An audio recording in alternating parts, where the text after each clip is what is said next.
let's move on to our next film here. Sing 2. So we already got the first Sing, which is an Illumination film, which it's hard for me to remember. Like, is it Illumination? Is it DreamWorks? I don't know. But no, this is Illumination. And what are you talking? This is like very Illumination. I guess. In ways both bad and good, to be fair. I feel like both DreamWorks and Illumination over the last few years have been sort of like meeting closer to the middle with their movies, and they're becoming a little bit less indistinguishable than they used to be. That's just my opinion. But I don't know. I feel like DreamWorks has been, to their credit, I feel like they've been kind of trying to push away from that stigma that they have, where it's like, oh, we're like the B grade team. Like they're doing like some How to Train Your Dragons. They're doing a little bit more to like. I think that era is long past. They're now in the like Wish Dragon kind of. Oh, I guess it's Sony, huh? Well, Boss Baby, I guess it's a big one they have. There now, we go, Boss Baby. That's DreamWorks. Yeah, they're kind of in a forgettable age at this moment. Though I saw a trailer for one they have coming up called The Bad Guys. That actually looks pretty interesting to me. I mean, I didn't know anything about it going into it, but I didn't realize the style was going to be more like Spider-Verse than I was anticipating. I thought it was just going to be like a generic animated film, but it actually looks like it's like mixing 2D and 3D. It looks like it has like an interesting visual aesthetic, which is definitely step one. Yeah, you know what I mean. Not saying it looks good, just like, oh, visually this looks much more interesting than I anticipated. Right. So, yeah, we'll see if it's good, like literally, when we do. But in terms of movies that I think it looked good enough. That's how I feel about the first Sing. Like, I don't think the first Sing is like a bad movie or anything like that. I think you liked it better than I did for sure. It's a movie that I didn't watch like when it first came out. Yeah. It took me a minute to get to it. It's a sweet little movie that I think is kind of in that B- C+ area where it's not quite great, and I think it's not even particularly good, but it has such a pure heart. And I think for Illumination, that is pretty rare, because I feel like a lot of their other films feel very capitalistic, and it feels like they're kind of chasing the trends. Yeah, they're trying to be the new Looney Tunes. They're trying to create these like, vignettes of like slapstick cartoonish comedy and stringing them together in feature-length movies.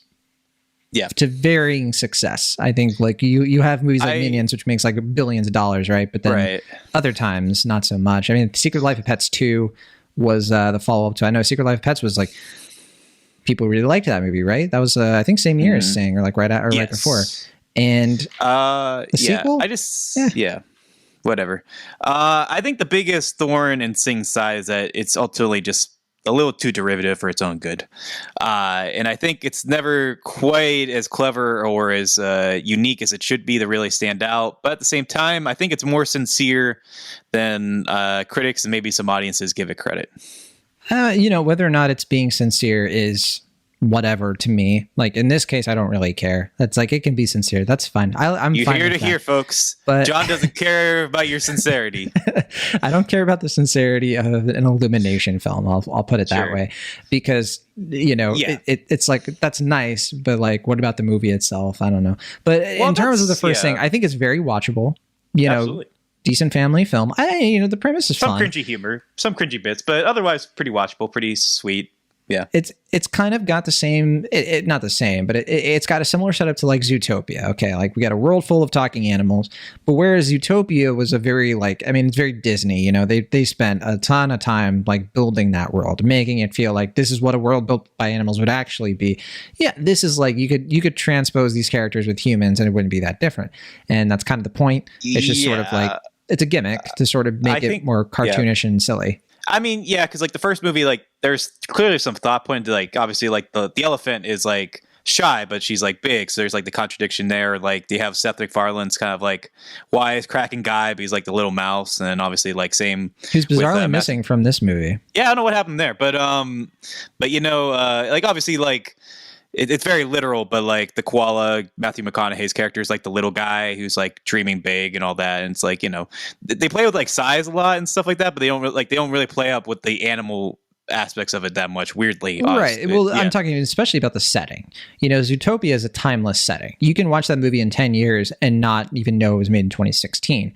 Whereas Sing, you're going to be like, oh yeah, that was made, because it's so instantly dated by how contemporary it is. Not that that's a bad thing. I think that, I think the movie It's a perfectly respectable approach. You want to make a contemporary talking animal movie, just do it. I don't, sure. But I'm just saying that is a limitation that comes with the territory. I think you're maybe a little bit more favorable on Zootopia than I am, but I get your point. Like, I think there's a lot more thought and thematic depth to Zootopia that's just clearly absent from Sing. Yeah. I mean, I'm not the biggest Zootopia fan. I know some people rave about that movie. And I remember that was the year that I was like, no, Moana. Like, that is the Disney film that really, like, kicks. But people were like, no, Zootopia is about something. And I'm like, is it? Okay. Sure. I just think it's kind of it's a bit of a confused metaphor, but I appreciate what it's going for and the fact that Disney did that. I just think the world building of it is like the coolest thing about it. Right. Yeah, I would agree with that. That's all I'm saying. But Sing 2 is the sequel, which I got to be honest, I was like, what do you do for the sequel? You know, like after the first one, it's basically like an American Idol voice kind of like singing competition story about, animal characters who aren't, your standard, your stereotypical sort of like performers finding that sort of fame and success. And then going into this movie Singing 2, I was like, well, how do you do that in 2021 when we're firmly in the TikTok era? Like Vine was around back in 2016, but it wasn't, it wasn't really considered a place where people, like the everyday person, go on to an app and like perform and like do all these things and get discovered. We had things like YouTube, but even then it was still kind of like rarefied. Like we had Bo Burnham and Justin Bieber, I guess, but we didn't have that sort of like influencer culture where somebody could come from nothing and suddenly become like a superstar. Now we have like Billie Eilish. You know what I'm saying? And even then people are like, well, a lot of that stuff is gamified, like if you really look into like TikTok influencers, like a lot of them, it's like planned for them to become famous, whatever. I'm not here to debate that. But I will say with Sing 2, it does go into a bit of an interesting direction. So, we find out, Buster Moon, who's once again voiced by Matthew McConaughey, things are going great with the new theater and everything. But they have issues like impressing a talent scout, kind of saying like, okay, you want to move to the next level, but you don't have what it takes. And so the singers from the first film are like, well, we gotta do something. We gotta do a Hail Mary, kind of go for broke. They go to this place called Red Shore City, which is kind of like a Las Vegas sort of like hybrid with LA, but mainly Las Vegas, where they're going to try to like muscle their way into, the entertainment biz, like really like create something amazing. And it's not a competition this time. They're going to put on a big performance, like play kind of thing. You kind of were telling me you think that it's like a commentary on Hitchhiker's Guide to the Galaxy. Is that right? Well, yeah, you're stealing my thunder a little bit. I'm sorry, yeah. I have no idea for sure if that's the case, but the idea that like a kind of small town theater guy hits it big, gets a chance to make a big sci-fi blockbuster. I look at Garth Jennings' filmography, a music video director, TV director that hits it big by getting the chance to direct Hitchhiker's Guide to the Galaxy. I have no idea, to be clear, if that has any connection to this movie or if it's autobiographical in any sense.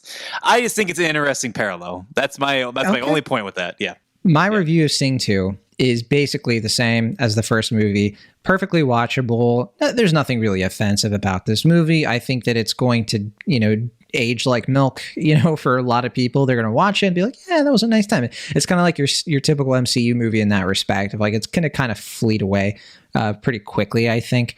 I do appreciate the vocal performances in here. This is one of those few animated movies from like Illumination where I actually think that they put a lot of thought into which celebrities voice who. I think that Reese Witherspoon is one of my favorite things about both of these movies. She voices Rosita, the kind of like housewife pig who wants to strive for more. I think Scarlett Johansson is not my favorite kind of performance in these movies, but in this one I think that she made a bit more of an impression, mainly because she gets to interact more with a new character voiced by Nick Offerman, who I think is really good in this, actually. Like, I was actually kind of quite taken a bit by his character, and I was like, oh, this is actually an angle to this sort of story I wasn't expecting, and I'm kind of liking it. Was it Nick Offerman was in the first one? Oh, I'm sorry. I'm not thinking of Nick Offerman. I'm thinking of Bono. The Clay Calloway character. Sorry. Not Nick Offerman. Nick Offerman is Rosita's husband. It's because I was just talking about Rosita.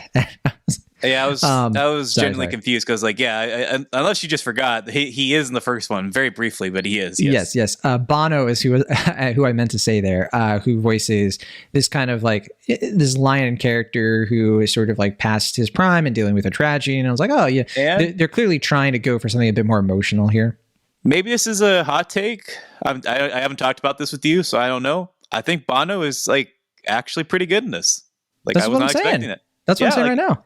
I was surprised. I was just like, okay, like they hired Bono because he's a name or whatever, but he gives like maybe the best performance in the film. That's what I'm saying. It's just like kind of surprising. I'm like, oh, wow, right, exactly. This is like kind of, this has something to it. Because I heard him like, like Bono's Bono, whatever. But like I heard it's like, oh, I spent time studying lions and all this. Like, whatever. You're playing a lion and sing to, like, whatever. And like he gives like this like emotionally cathartic performance. And it's like, oh, how about that? Good for him. Did a nice job. Yeah. I think Halsey is kind of good in this. She plays a new character named Portia, who's the daughter of the kind of the main antagonist of this movie, who's like the wolf character guy, voiced by Bobby Cannavale, who also does well. I just think everybody in this is good. Nick Kroll is still as good as ever as Gunter. I think that Taron Egerton, he doesn't do as much in this movie as Johnny, but I still think that was weird. He's all right as well. Yeah, he's fine in this. It does kind of feel like, well, we can't get rid of him, but we don't really have anything to do with him this time. His arc is over. Like, right. Not over, but it's just like the most interesting aspect of it is kind of past. Right. It's very sequely like. It's like kind of like when you're in like season 3 of a show, and it's just like, well, we kind of did everything we wanted to do with you in seasons 1 and 2. Yeah, so, they're still there, but they're not quite. Right. They're contributing. Yeah, exactly. Yeah. And then my favorite character, though, voiced by Garth Jennings, is, of course, Miss Crawley. Miss Crawley gets all the best laughs. Clearly the most inspired character. Favorite. This movie's Edna Mode. Let's just say it. Yeah, probably the highlight of the movie is her rocking out to System of a Down. Great scene. Very good, very good. When she gets a chance to sort of be the director and is bossing people around, I'm just like, this is the wavelength I want this movie to be at right now. No, I thought that was a good bit because, like, obviously, like the joke you're thinking of is just like, oh, like she's gonna be clumsy and like let this whole production go, but like, or go to crap. I'm sorry. But yeah, it's obviously like she like becomes like a dictator. I think it's a good joke. Yeah, it's good. It's good. Yeah. Not every, like I said before, not every vocal performance is quite there for me. I think that Pharrell is in this movie, which I would have guessed that was Pharrell until the credits came up. Who was he? I saw him in the credits. I know, right? Yeah. Who was he? Who did he play? He plays the elephant who sells ice cream. Oh, that's him? Like, you're going to get Pharrell for that role? Does he even sing? Has there been any discourse about that relationship? No, I don't think so. Why? Okay. No, that's a joke. Tori Kelly voices the character, right? Yeah. Of course. Yeah. Or reprises the character. And hey, Tori Kelly, that is another person who became a celebrity through YouTube. So there you go. A little bit of full circle there. I know she was on American Idol too, but she probably gives the best performance in the original film.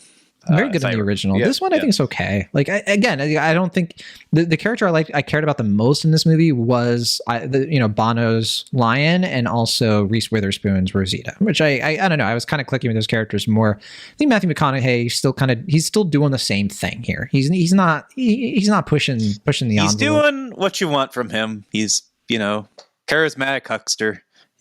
Trying to get the show together. The show must go on. He's your Kermit the Frog figure, yada yada yada. We have Chelsea Peretti here as like kind of just like an assistant who's kind of like around delivering exposition. I was like, I feel like that was overcast. Like, again, not everything works. Letitia Wright is playing this like Lynx who helps teach Johnny how to dance. It's just, again, like I'm just like, okay, I think it's like overcasting. Eric André. I think he was okay. He plays like this yak. He was does fine. The duet.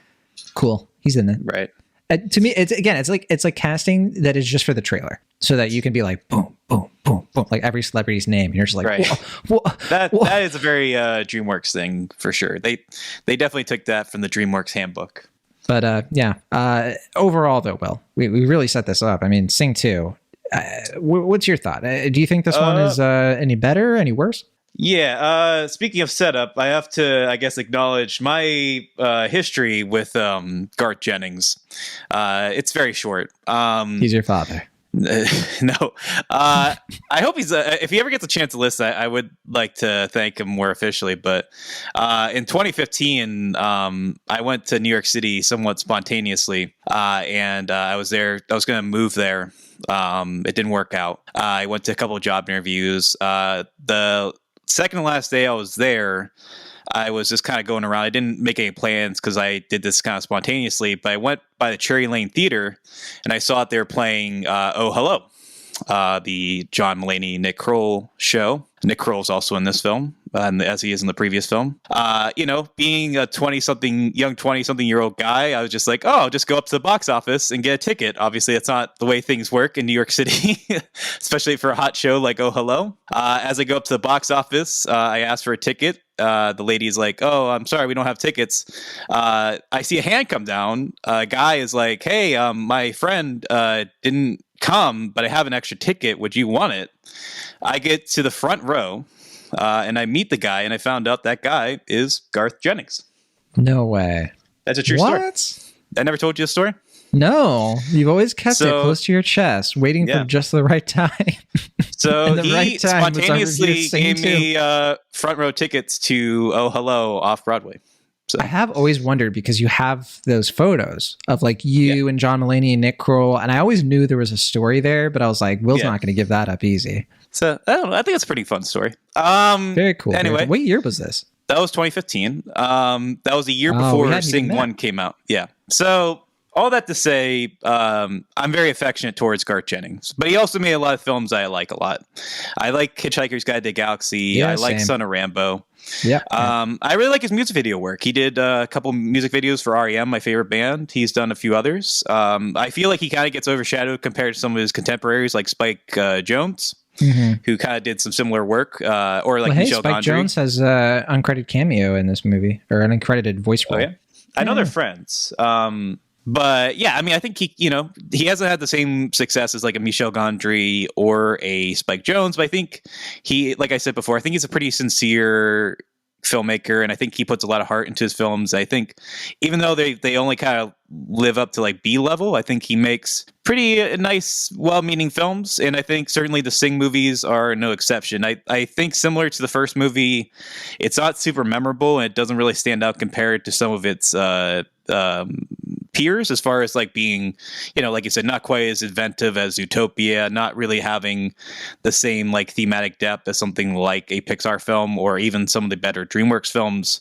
But I think compared to some of Illumination's previous films, I think there's more here to value. It doesn't feel quite as cold or cynical. I don't love the animation style of these films, but I think this movie feels a lot more cinematic in its presentation. It looks like Garth Jennings was a lot more interested in making this movie feel more epic and grand, and I think he pulls it off pretty well. I think I also like the expanding scope. I like that we get more time with the characters. I don't think it balances those characters always particularly well, and I think it's maybe a little bit too long for its own good. True. I admire the ambition here, and I don't think it's like an amazing movie or anything, but I had a decent time with it, but maybe I'm just a little biased. I don't know. I did things I liked. I liked that they take us to a new place that kind of feels big, and they put a lot of effort into making it feel big. I think that whole aspect of like Red Shore City, I think it's a weird name, but in terms of just sort of being like, hey, like let's take these characters you already know and put them in a totally new environment. I think it's more successful too at like making this place feel very unique and distinct, because I think in the last movie, it was more of a forgettable thing, the location, not so in this. And then also we were chatting about this. I like that the villain gets to be a villain.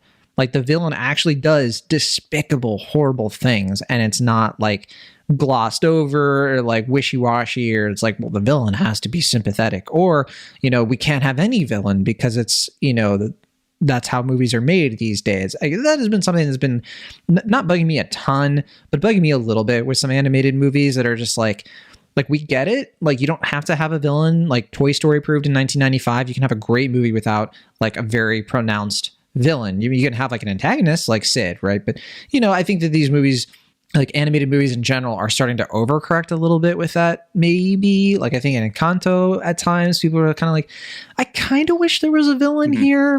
Maybe like, I don't know if I would agree with that myself, but like Luca is kind of like that. You just kind of have like a bully character. So it's a nice change of pace is all I'm saying. It's like, well, you know, we still can have this movie where like you have a pretty terrible villain that you can sort of, you know, follow the movie and just be like, man, he's bad. He's good at being bad. Right. Yeah, I get what you mean, because it's not like there's that scene where it's just like, you'll understand, and we get a flashback as him as a little cub or whatever. And it's like, I couldn't be in the singing competition. They let him be on stage and he gets to sing a monologue you know, whatever. There's none of that. He's just a really bad guy and he attempts murder. So it's like, oh, you know, that's... it's not like he's Scar, but he's like... What's Garth Jennings trying to say here? I was wondering. I was like, let's put it this way. I told you this already. I did look up to see if Scott Rudin was a producer on Hitchhiker's Guide to the Galaxy. So far as I know, he wasn't involved. He's not, but no. I did wonder if Scott Rudin was the main influence for this character. Yeah, for those of you who don't know, Scott Rudin, you know, it's been an open secret for years, but even more so this year, people have come out and been like, he's a very, you know, well-known Hollywood producer, and people have been like, this guy's toxic. This guy is like and big the worst producer. of the worst. And what? He did a lot of stage productions, like Broadway stuff as well. He's like he's one of the few EGOTs. Right. And yeah, he's just sort of like somebody that you do not want to mess with in Hollywood. And so like, I think you certainly were not alone in thinking of Scott Rudin when watching this movie, to be totally clear. Although, I mean, the timing of it, yeah, it's hard to say. Like, was that really intentional? I kind of think it was, but you know, I'm a bit of a conspiracy nut, you know me. But anyway. Yeah, I mean, it doesn't feel like it's like Harvey Weinstein. So like, I mean, I don't know who else it could. I mean, there are several, you know, maybe less notable, but clearly influential producers that it could have been inspired from. I don't think it's any one person, but Scott Rudin was certainly the one that came to mind the most. Sure, exactly, yeah. Yeah. Now we haven't talked about the music in a movie called Sing 2.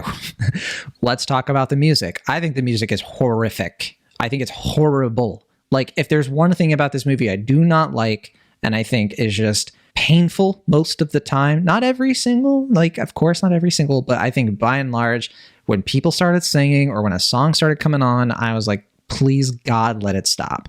I do not like how they do music in both of these movies. I think in the first movie is much better. Like, I don't know, there's a little bit more heart to it half the time. And this, I'm just like, like, it's just cringe to me. And I'm not saying it's going to be cringe for everybody. Like, I think like it's kind of got the big pop music appeal. Some people be like, I know that song. For me, it's just like, oh, not that song again.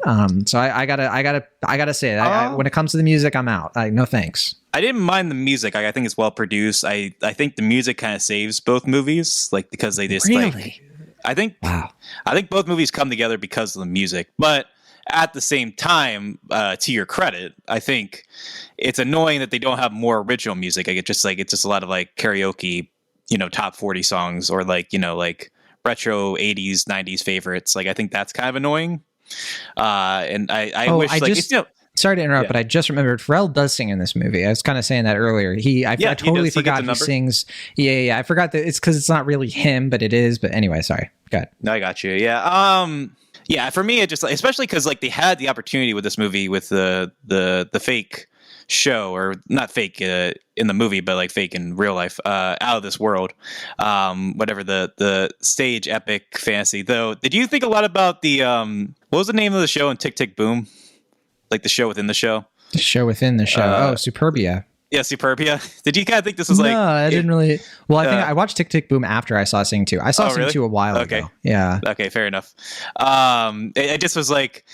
I kind of feel like this show is if like Superbia actually got made. That's kind of funny. I didn't make that connection before. But no, I agree. Like, because like you have like this opportunity with Out of This World to be like, here are some original songs that we can do, and you know, you can sell a soundtrack this way or whatever. But they're all just like covers, songs, though, because they had other. It was covers. Yeah. Oh, that's what I'm saying. What you're saying. My point is that they only really do covers. I feel like they should be doing original songs. Well, isn't the Clay Calloway song an original? It's still what I haven't found what I'm looking for. Was that a YouTube song? Am I thinking of something else? I thought that there was one song they did. They might. Okay. I just feel like if that's the case, they're very few and far between that there are original songs in this movie. I think there may only be like one or two, because I'm looking at the track list now. I'm like, oh yeah, these are all covers. I just didn't know them as well. But you know, hey, on that note, I do think that I Still Haven't Found What I'm Looking For is a really good, like that actually is really good. Like one of the few times in the movie where I was like, okay, I'm clicking with this thing. There are other songs, like there's an Ariana Grande song in this. I'm just like, okay, here we go. There was that Bad Guy that they do in this, which I thought was like the one time I think I've heard that song in a movie where I'm like, this kind of fits. Like I didn't hate that. Did you not see Brightburn? No. Is it? Brightburn uses it pretty funnily. Brightburn uses Bad Guy? Yeah, it's the pretty movie funny. About an evil Superman child? Okay, I don't want to give away in what context, but the way they use it is pretty funny. Okay, all right. Well, yeah. And then I'm kind of looking at the rest here. I kind of appreciated that Halsey did a cover of the Strut song Could Have Been Me, and it's actually pretty like rocking. I kind of was into that. Other than that, I did not like any of the other music. Just me. I mean, I don't love the music. I guess I don't have your favorite soundtrack of 2021. No, but I mean, like this is such an overstuffed year for musicals, and I guess Sing 2 technically counts as one. But like when I think back, I'm like, this isn't really like a musical, even though they sing like every other 5 minutes because they're all covers. Like it, and then it is a jukebox musical, which I'm not particularly fond of, but as a genre. But at the same time, I don't think any of the songs are done poorly or anything like that. Okay. Well, I think I've said my piece on Sing 2. I think that this is pretty straightforward. It's fun for the kids. It's got its expected flaws, but I don't think it's egregiously bad anything, and it has a few nice surprises. So sure. That's what this movie is. There you go. I said in my Letterboxd review, which actually kind of took off. A lot of people seem to like it. I said, I went back and I saw it got like a lot of likes. I was like, wow. Did. Well, it's because I said this is the most James Corden movie that doesn't have James Corden in it. That's a fair point. I stand by it. Good point. Yeah. Yeah. I mean, I guess it's just kind of hard not to be annoyed by Illumination as a company at this point. I'm kind of in the same camp with them as I am with Marvel, where it's like the movies themselves I'm not particularly mad about because they're just like they're kind of fodder for kids. Like they're not great, but they're not terrible. Like the Minion stuff, I hate in principle, I hate the Minions as like same, but they're harmless. When you see the Minions, like when I see them on screen, I'm like, yeah, the Minions are kind of cute. Like they're like it's amusing. But I hate that they're like a brand now.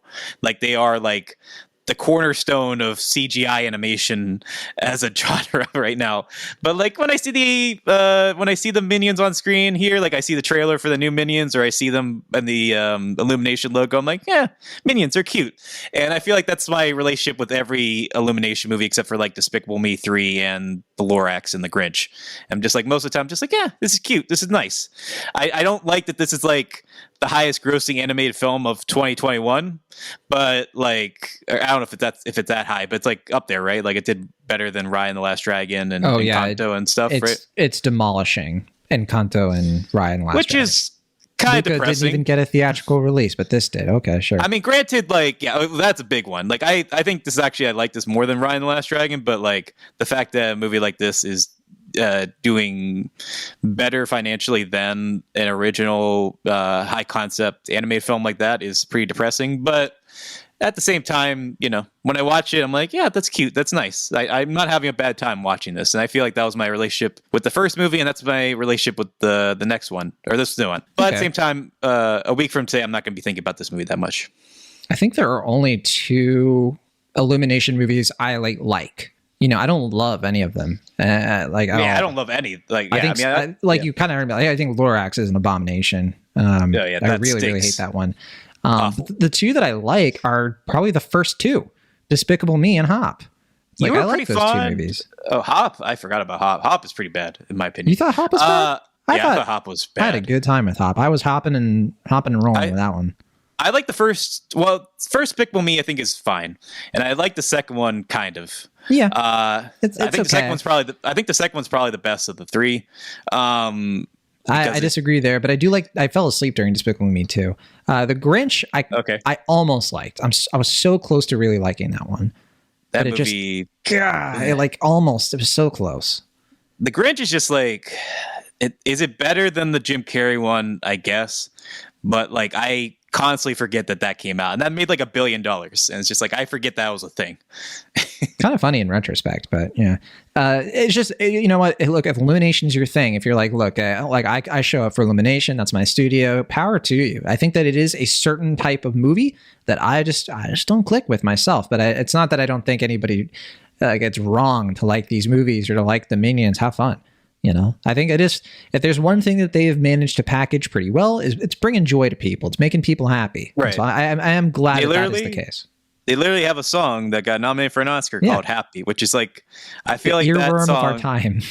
That song is like that. Just kind of describes Illumination as a brand, though. It's just like not a great song, but it's like catchy. If it's on the radio, I'll listen to it and I'll like bob my head. And then afterwards, I'll switch the station. But you know, you will? that's just me. But I feel like that's like this kind of sums up like every Illumination movie, or like 3 out of 4 Illumination movies, where just like they're not great. Like I won't really defend them artistically, but when I watch them, like, yeah, this is fine. I did see Pharrell perform live once, and he did do "Happy," and I didn't leave, so I guess that would have been that credit. It would have been funny if you had that story, but it was just like, and then he introduced me to Nick Kroll and John Mulaney. Yeah, he was like, "Hey, I got an extra ticket for Secret Life of Pets 2. Right. Yeah. You want in on this?" Yeah. Okay, so that's Sing 2. Let's play the Rotten Tomatoes game. 95 reviews have been counted. Not a lot. This movie's been out for a week, and you know, critics are being like, "I think we're good." Like, okay, but yeah, only 95 critics. So, what do you think though? The tomato meter, the critic score is at this point? This could be anywhere at this point. I don't honestly know. 76%. Yeah, I know you're gonna have an instant reaction to this. I'm gonna preempt it. You're gonna think this is very nice. 69%. Okay. Yeah. Fair enough. I thought you were gonna say like 96% or something. Like what? Which it's not far off from the first Sing. The first Sing has a 71%. Now, what do you think the audience score is, though? Audience score, we got 2,500 plus verified ratings. Critics are being like, we didn't watch it. Audiences are being like, we saw it twice. Sure. I will say, I think overall, I think Sing 2 is better than Sing 1. I don't know if I mentioned that in our actual review, but as far as the audience score, I think they're going to be high. I think they're going to be like 86%. 98%. Wow, they are high. That's pretty wild. What about cinema score, though? Now we got to take the folks in Vegas. This one, I have to apologize because I actually know this one. You know it's an A+. And I didn't cheat. Let me be clear. Yeah. I didn't cheat. This is all because of Instagram. I went on Instagram and I was scrolling through the feeds. I got an ad for Sing 2 and it said A+ cinema score. And it's like, I couldn't like swipe away to avoid it. So it's okay. I was spoiled. I understand. Well, when you have an A+ cinema score, you got to expect the advertising is going to catch up. Sure. Well, I'm just saying I knew that one in advance. That would have been a fun one to discover on the podcast, but unfortunately I knew it. Yeah, it's the rare A+. We were just talking on the show about like how rare that is, and there have been a couple. We got an A+ recently, right? With was Spider-Man No Way Home the A+? We were just talking about. Yes, I believe so. Yeah. So there you go. I don't think it was Matrix Resurrections, even though I like that film quite a bit more. So close. Yeah.